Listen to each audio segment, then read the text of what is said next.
Thalassaemia রোগে আক্রান্ত হয়ে রক্তের অভাবে গ্রামের ছেলে প্রাণ হারিয়েছিল। আর সেই মর্মান্তিক ঘটনার পর থেকেই উদয়নারায়ণপুরের পেরোর বসন্তপুর হাইতপাড়ার মানুষজন সবুজ সংঘের উদ্যোগে রক্তদান শিবির অনুষ্ঠিত করে আসছে। আর 13ই মে মঙ্গলবার গ্রীষ্মকালীন রক্তের সংকট মেটাতে বসন্তপুর হাইতপাড়া সবুজ সংঘের পরিচালনায় সেন্ট্রাল ব্লাড ব্যাংকের সহযোগিতায় ক্লাব প্রাঙ্গণে অনুষ্ঠিত হলো এক মহতী স্বেচ্ছায় রক্তদান শিবির। মূলত থ্যালাসেমিয়া আক্রান্ত শিশুর পরিবারের পাশে দাঁড়াতে গ্রীষ্মকালীন রক্তের সংকট মেটাতে এই রক্তদান শিবির আয়োজন করে বসন্তপুর হাইতপাড়া সবুজ সংঘের সদস্যরা। এবছর এই রক্তদান শিবির 28তম বর্ষে পদার্পণ করল। এদিনের এই স্বেচ্ছায় রক্তদান শিবিরে উপস্থিত ছিলেন হাওড়া জেলা পরিষদের সদস্যা সালমা খাতুন, উপস্থিত ছিলেন বিশিষ্ট শিক্ষক হাসান সামিউল্লাহ, উপস্থিত ছিলেন আমতা এক পঞ্চায়েত সমিতির শিক্ষার কর্মাধ্যক্ষ দীপঙ্কর সাউ, উপস্থিত ছিলেন আমতা 1 নম্বর পঞ্চায়েত সমিতির কৃষি কর্মাধ্যক্ষ কাজী সফিউর রহমান, উপস্থিত ছিলেন বসন্তপুর গ্রাম পঞ্চায়েতের প্রধান সোমা হাসান, উপস্থিত ছিলেন বসন্তপুর গ্রাম পঞ্চায়েতের উপপ্রধান রীতা দলুই, উপস্থিত ছিলেন বিশিষ্ট সমাজসেবী গোপাল মুখার্জি, উপস্থিত ছিলেন বিশিষ্ট সমাজসেবী দিব্যেন্দু মাঝি, উপস্থিত ছিলেন বসন্তপুর হাইতপাড়া সবুজ সংঘ ক্লাবের সভাপতি বাপ্পা হাইত, উপস্থিত ছিলেন বসন্তপুর হাইতপাড়া সবুজ সংঘ ক্লাবের সম্পাদক ঝন্টু হাইত সহ এই ক্লাবের সকল সদস্যরা। এদিনের এই রক্তদান শিবিরে পুরুষ ও মহিলা মিলিয়ে প্রায় 60 জন রক্তদাতা স্বেচ্ছায় রক্তদান করেন। তাদের উদ্দেশ্যে একটাই বলবো, তারা যে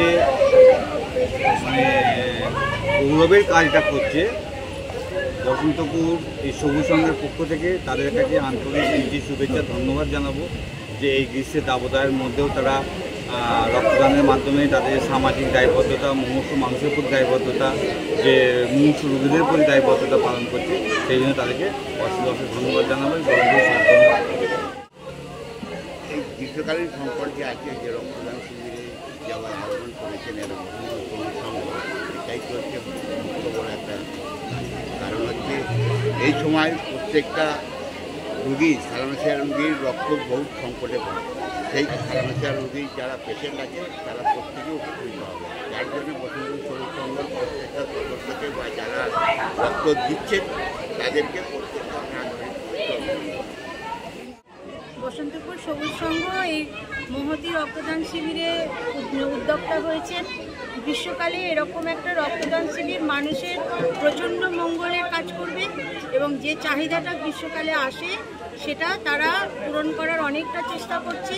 তাদের উদ্দেশ্যে আমি বলবো পরবর্তীকালে এরকম শিবিরের আয়োজন যেন তারা বিরত না থাকে, বারবারই করে যায় এবং তাদের সদস্যরা আরও মানুষকে উৎসাহিত করে। তারা যেন ইয়ং ছেলেমেয়েরা বা যাদের শারীরিক সমস্যা নেই তারা এই রক্তদানটা গুরুত্বটা বুঝে আরও দিতে আসে। তার ফলে পরবর্তীকালে মানুষের আরও যাতে সুবিধা হয়, আরও আমরা রক্তের কার্ড পেতে পারি, যেন একটা মানুষও না পরিষেবার বাইরে যেতে পারে। তার জন্য সমস্ত সদস্যকে আমি আবার অনুরোধ করছি এবং তারা সমাজ সচেতনতামূলক প্রচার করুক, আরও কিছু কাজ করুক এবং সকলেই যেন এগিয়ে আসে স্বতঃস্ফূর্তভাবে, এই বার্তাই বহন করছি।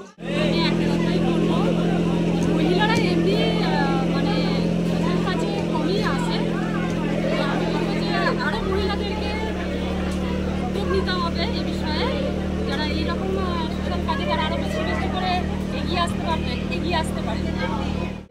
বিগত 28 বছর ধরে রক্তদান শিবিরটা চলছে।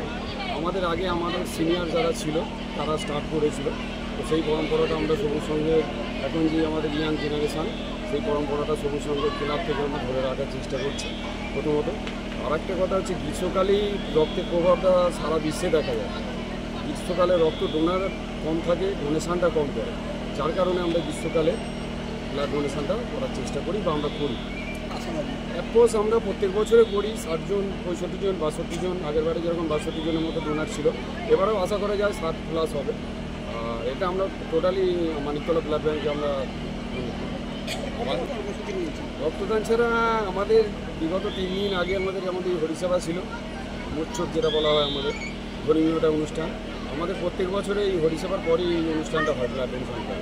আজকে সকালে সারাদিন রক্তদান নিয়ে আমাদের ক্লাবের ছেলেরা প্রত্যেকেই পরিশ্রম প্রচুর করছে।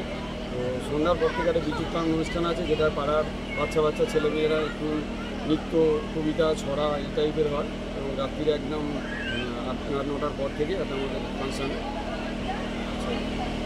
মানে হচ্ছে একটা সংগঠন, সংগঠন মিন্স আমরা একত্রিতে পাড়ায় 100-150 ছেলে থাকি ক্লাবে। সারা বছরে আমাদের বিভিন্ন রকম সামাজিক কাজ হয়, যেরকম ধরুন কোনো অসুস্থ মানুষকে তার মানে পরিষেবা চিকিৎসা দেওয়ার চেষ্টা করি, কোনো গরিব মানুষের মেয়ের বিয়ে আছে তাকে কিছুটা হলেও দেওয়ার চেষ্টা করি। এছাড়া ধরুন বিভিন্ন রকম আমাদের চিকিৎসা ডক্টররা, শারীরিক জেনারেল ডাক্তার বলুন, চোখ চিকিৎসা বলুন, এইগুলো আমাদের বছরে মাঝে মধ্যে হয়। এবার ধরুন কাউকে গরিব মানুষকে কাপড় কম্বল শীতের সময় এইগুলো আমরা করে থাকি। ব্যুরো রিপোর্ট, আমার কলম।